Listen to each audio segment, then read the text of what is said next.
So as we're coming to the end now, we're just going to put those final little touches on. Now what I've just done off camera is we've got our canopy masks off, which is allowing us to see all our internal detail, which looks rather cool. Now we're getting so close to finishing. I wouldn't glue on our propeller here because it fits absolutely perfect, and if you ever need to transport it anywhere, take it off because those are the things that are going to break. I've also gone round with some of our Warpstone Glow by Citadel, some of our Evil Sun Scarlet by Citadel, and their new Stormhost Silver, and that's just sort of painting all sorts of indicator lights and whatever lights that are all over this place. There's just loads everywhere, and what we want to do, let's just glue on this navigation light just here. Getting some Tamiya thin cement.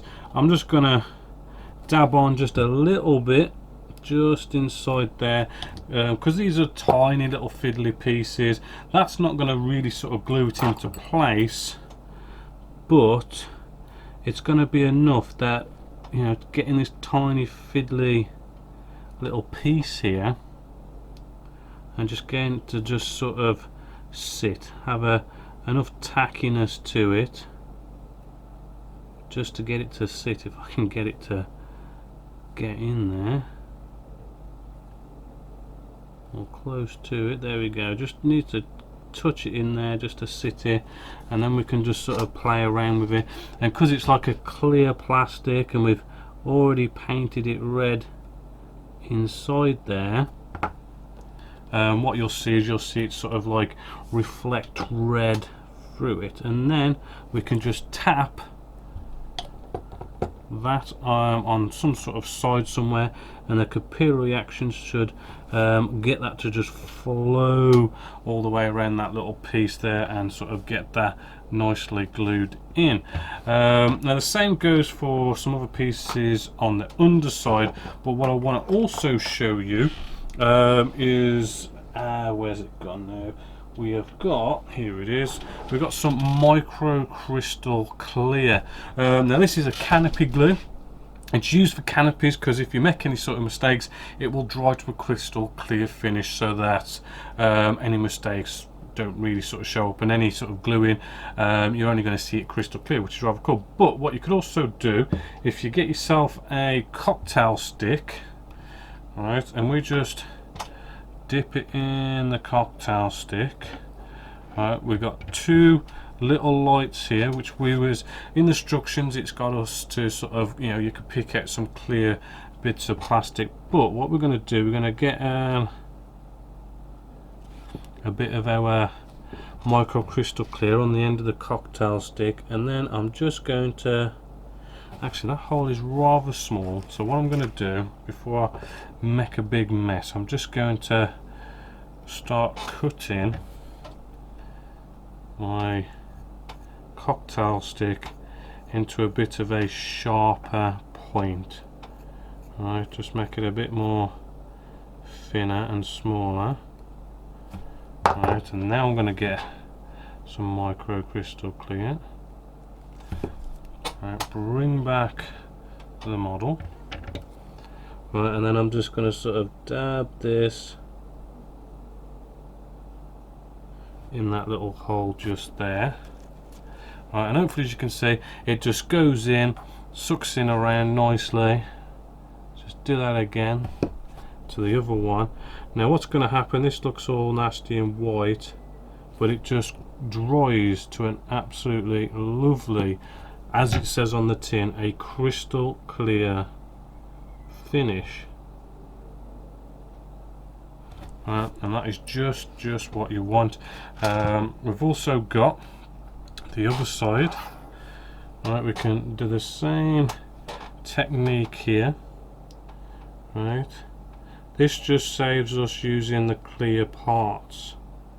Right, it does sort of give us, I personally feel it gives us a better finish than using the clear parts, because if you just sort of wiggle it around a bit,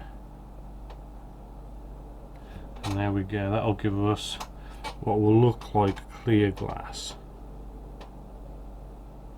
Now on sort of like bigger holes, like say this one just here, you know, for something big like that, is probably still best to come along and use the clear parts that you get with a kit.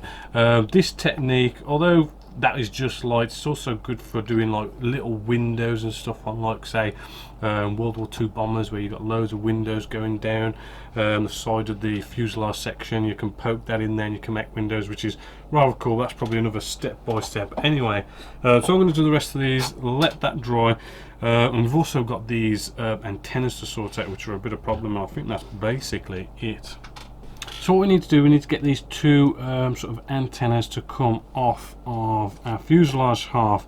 Now what I've got in here is a drill bit that's something like, I think it was like 0.7 mil, so it's a really tiny drill bit.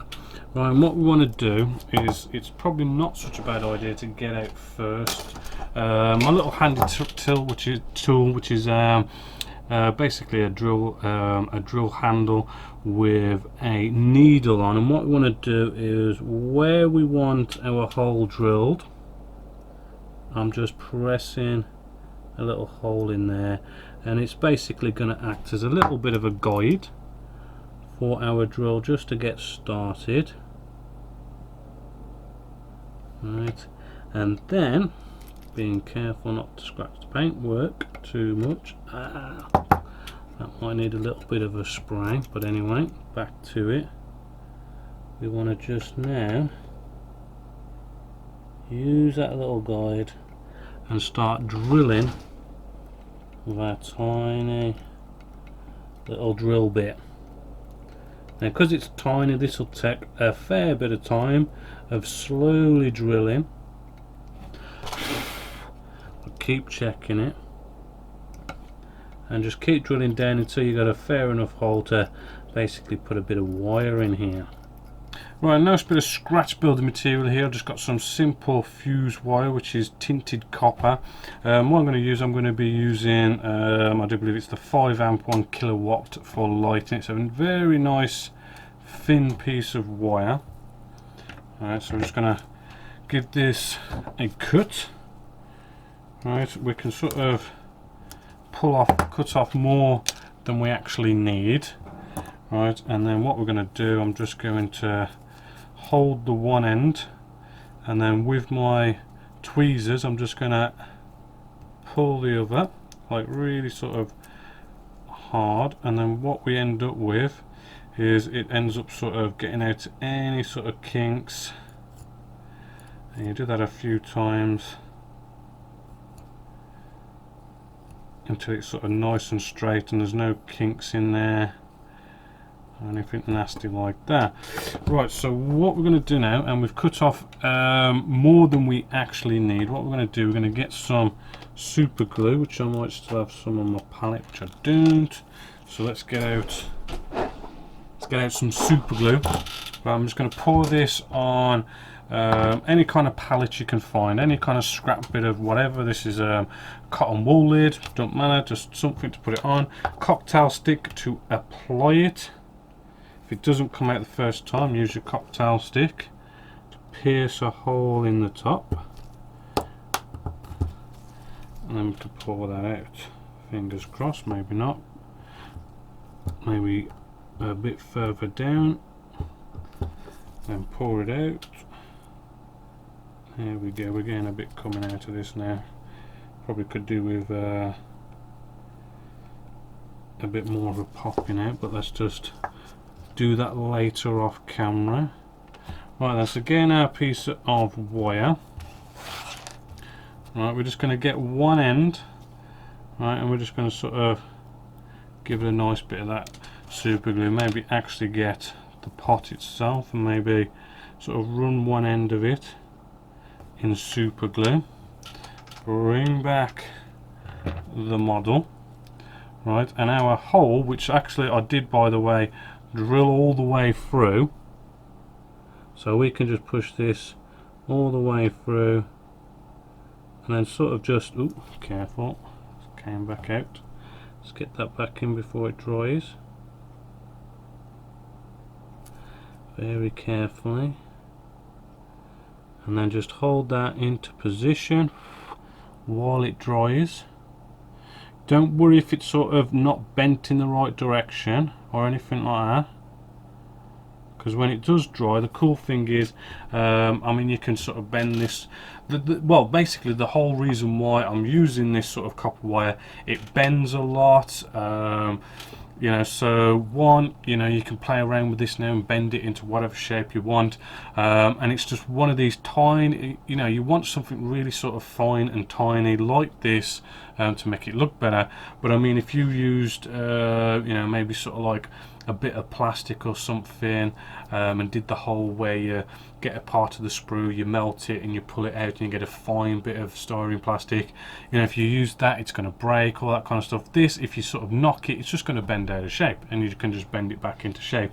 It's just, you know, less hassle. And then you can simply paint this whatever color you want. I'll probably just paint it black, or I might just see what it looks like in its natural metal finish form and see if that looks alright, and I might sort of spray it or not. But basically I've got to put another one on where we did the other hole, and that is it. We've got our canopy here, which I've already unmasked, and then this will go just on here like so, and there we go, we're finished. All we've got to do now is give this a final conclusion.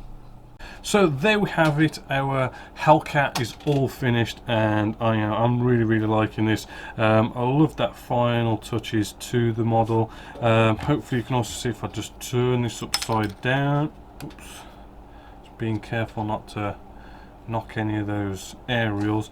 Hopefully you can see that all our little lights underneath here, you know, they have finely dried with that micro crystal clear, and it's looking like glass, which is rather cool, which hopefully you could see as well. I mean, with the standard sort of plastic clear parts, somehow I don't know, I just like better the micro crystal clear version just there. Let's just put this back on. As you can see, we can remove it, we can have it closed, and all that kind of cool stuff. Overall, I've really liked this build. It's been really sort of a nice, simple, easy build to put together. You know, throughout this step by step, we really have sort of covered the basics, good, intermediate, touching on advanced stuff as well. So for anyone who's a newcomer, hopefully these videos have sort of pretty much sort of got you through everything that you need to know as a beginner to get started and really start making your models more professional. Now with this kit in particular, let's have a look at the instructions, because I like to just sort of run through them and just sort of show you any sort of fit issues we may have had with this kit. And you know, starting off straight away, we did have all this absolutely lovely gorgeous photo etch that actually came with the kit, and all of it went together lovely and really does sort of show off a lot of detail inside. If we can sort of try and get you a sort of a close-up as much as possible, hopefully you can see just inside there, there is absolutely tons of that lovely photo etch, and even tiny little pieces as well.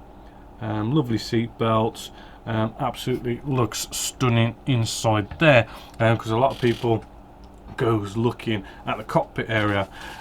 Moving along, the rest of the build is a typical standard World War II kind of bringing fuselage together, then the wings together, all fitted absolutely lovely. A lovely typical Eduard sort of fit there, no problems, no major gappage or major fit issues. We really didn't have much of a problem.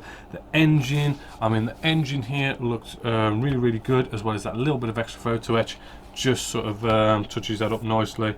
The landing gear, you get that lovely bit of resin, which I can just show you here, these resin wheels. Hopefully, as you can just see there, it just gives you that little bit of extra sort of more detail than you do get with normal plastic wheels, i.e. the treads normally look a lot cooler, and the fit is absolutely lovely. Nice bunch of weapons, you know, and that is it. It is, you know, such a nice easy kit, and then to have all these different markings as well sort of spoils you for what you can actually paint and have as your markings. You know, lots of lovely markings there, Right.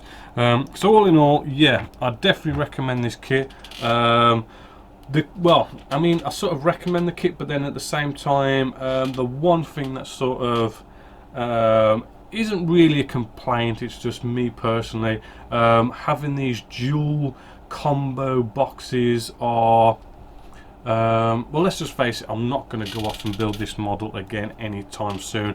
You know, building one of these on a professional scale is sort of enough for me personally, and to go off and build a second one is maybe just a bit too much. But I really did want to have the Royal Navy version, so I kind of had to go for that dual combo thing. But apart from that, I mean, you know, I could go off and sell it or swap it, give it away or something like that. So it's not a big deal, and all that lovely extra photo etch and resin that you get with the kit is really, really good. So all in all, I hope, you know, you've enjoyed this sort of basic, intermediate, bit of advanced stuff with the set of videos. Hopefully you're enjoying the look of this, because I'm enjoying the actual finish of this model, especially all the chipping and the weathering of it. I did search around a lot for trying to match up some good colours for this, and in the end I am, you know, happy with the way the colours sort of turned out. They do seem to look kind of quite accurate. Do like the photo etch bombs just there. Hopefully as you can see, it just makes that sort of the back of it look a bit sort of finer and better, and there's a little propeller just inside there if you can look close enough. So yeah, that is the Hellcat step-by-step video build. Again, hopefully you've enjoyed it, but hopefully until next time, my name's Waldron, this is Genesis Models, and hope you've enjoyed.